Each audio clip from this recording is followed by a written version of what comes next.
Bonjour à tous. Alors, je m'appelle Noémie et j'aimerais qu'aujourd'hui, on puisse se poser quelques petites questions ensemble. La première serait, est-ce que avorter, c'est seulement avaler un comprimé ou une intervention chirurgicale? Est-ce que tu penses qu'aujourd'hui, il est plus facile d'avorter que de garder son bébé?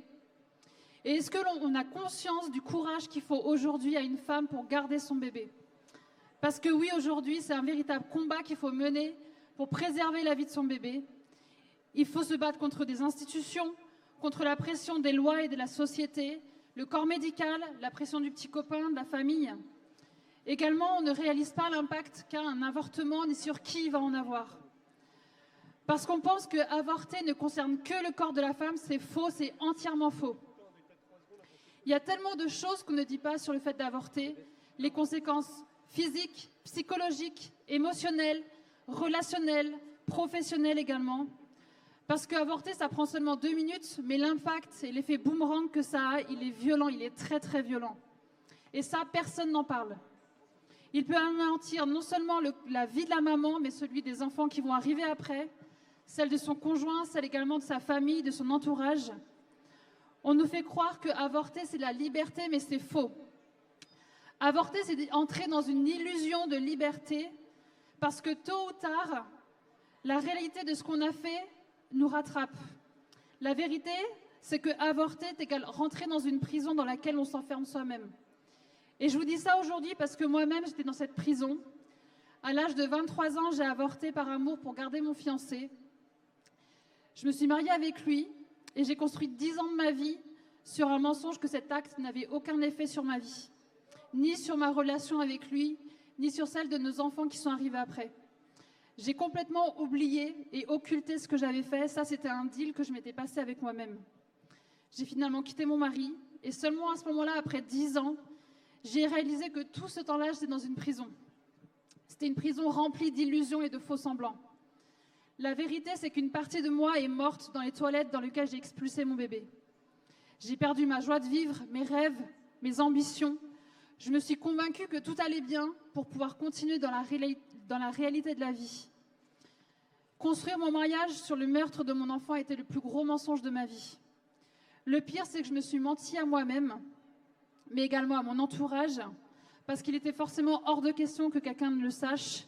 Surtout, ne pas en parler, garder le secret et faire comme si tout allait bien.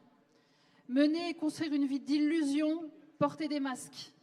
Mais, parce qu'il y a toujours un mais dans la vie, il y a de l'espoir, il y a toujours de l'espoir. Après ma séparation, j'ai eu la chance de pouvoir rencontrer des personnes qui m'ont accompagnée pour être pleinement libérée de cette prison. Parce que oui, si aujourd'hui je suis devant vous, c'est que j'ai pu sortir de la loi du silence qui enferme et qui condamne. Cette liberté est passée par plusieurs étapes. J'ai dû vivre le deuil de mon enfant que je n'ai pas pu porter. Déjà, réaliser le fait que c'était un deuil, c'était énorme.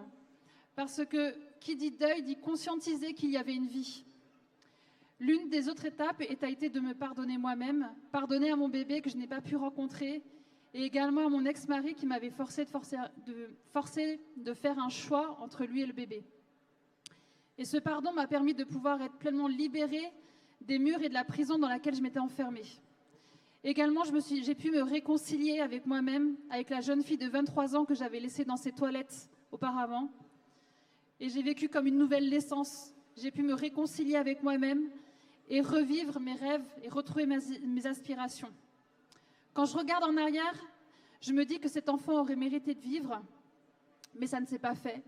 Mais aujourd'hui, je peux dire que ça m'a permis de pouvoir me construire, de puiser le courage, de pouvoir témoigner en faveur de la vie. Aujourd'hui, nous sommes dans une bataille bien particulière, et ça, je pense qu'on en a tous conscience parce qu'on est là. Une bataille entre la vie et la mort.